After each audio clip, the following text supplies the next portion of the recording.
नमस्कार, capital TV देख रहे हैं आप। मैं हूं आपके साथ सोनाली जोशी। भारतीय किसान यूनियन के राष्ट्र प्रवक्ता राकेश टिकैत तो अपने विवादित बयानों के लिए अक्सर सुर्खियों में रहते हैं। हर बार सरकार को धरने पर बैठने की धमकी देने वाले राकेश टिकैत ने अब एक नया मुद्दा ढूंढ लिया है सरकार को घेरने का। अब उनका नया मुद्दा है बुलडोजर। अवैध प्रॉपर्टी पर योगी का बुलडोजर लगातार चल रहा है। अब यूपी के साथ साथ देश के अलग अलग राज्य में अवैध लैंड पर लगातार बुलडोजर की कार्रवाई चल रही है, लेकिन राकेश टिकैत जैसे नेताओं ने इसे मुद्दा बना लिया है और अब एक बार फिर सरकार को चेतावनी दी है। जी हां, इस रिपोर्ट में देखिए।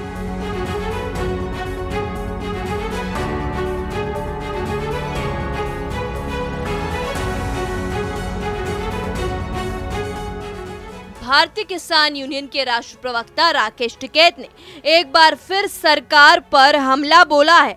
उन्होंने कहा कि अगर सरकार ने 10 साल पुराने ट्रैक्टर को नष्ट करने के बारे में सोचा भी तो योगी सरकार के बुलडोजर का सामना किसानों के ट्रैक्टर करेंगे और इस लड़ाई में जीत भी किसानों के ट्रैक्टर की होगी।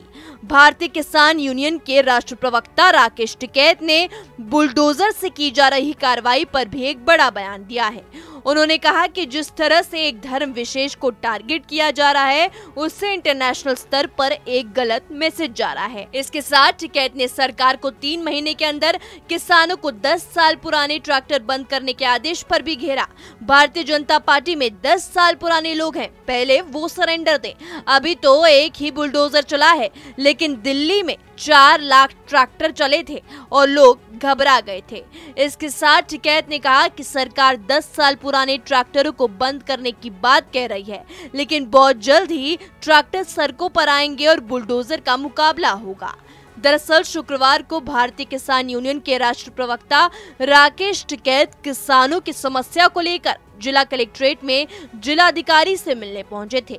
इस दौरान उन्होंने कहा कि बकाया ऋण के रूप में कुछ किसानों को डिफॉल्टर घोषित करते हुए उनकी जमीन की नीलामी के बैंक को नोटिस भेज दिए गए हैं। राकेश टिकैत ने डीएम चंद्रभूषण सिंह से आग्रह किया कि किसानों की समस्या को समझते हुए बैंकों से कार्रवाई रोकने के साथ ही समझौते के आधार पर मामले को निपटने के आदेश थे। इस दौरान जब राकेश टिकैत की दिल्ली जहांगीरपुरी हिंसा में धर्म विशेष के लोगों को टारगेट किए जाने की बात पूछी गई तो उन्होंने कहा कि धर्म विशेष को टारगेट किया जा रहा है और इसका इंटरनेशनल स्तर पर एक गलत मैसेज जा रहा है। साथ ही कहा कि सभी लोग बाहर से आए हुए हैं, हम भी तो जर्मनी से आए हैं। साथ ही कहा कि अब तो कोर्ट कचहरी में कहीं भी कागज बनवा लो।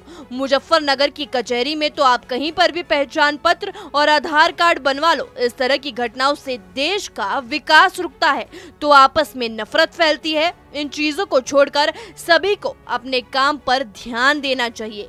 बुलडोजर तो उन अधिकारियों पर चलना चाहिए जिनके समय में अतिक्रमण हुआ है। फिलहाल संविधान अलमारी में बंद है। तो देखा आपने, राकेश टिकैत जैसे नेता इस देश में विकास की बात कर रहे हैं, जो खुद बाकी किसानों का ब्रेन वॉश करके कितने महीनों तक धरने पर बैठे रहे, सरकार को धमकी देते रहे, जिससे कितने लोगों का व्यवसाय बंद हो गया। ऐसे नेता जब विकास की बात करते हैं तो ये बातें लोगों को हजम नहीं होती हैं। अब बुलडोजर से भी राकेश टिकैत को दिक्कत होने लगी है और कहने लगे हैं कि योगी का बुलडोजर किसानों के ट्रैक्टर के सामने हार जाएगा। अब जीत हार तो सच और झूठ की होती है। टिकैत साहब को कौन समझाए, अब कौन सच्चा कौन झूठा ये पब्लिक अच्छे से जानती है। इस खबर में मेरे साथ फिलहाल इतना ही। आप देखते रहिए कैपिटल टीवी। नमस्कार।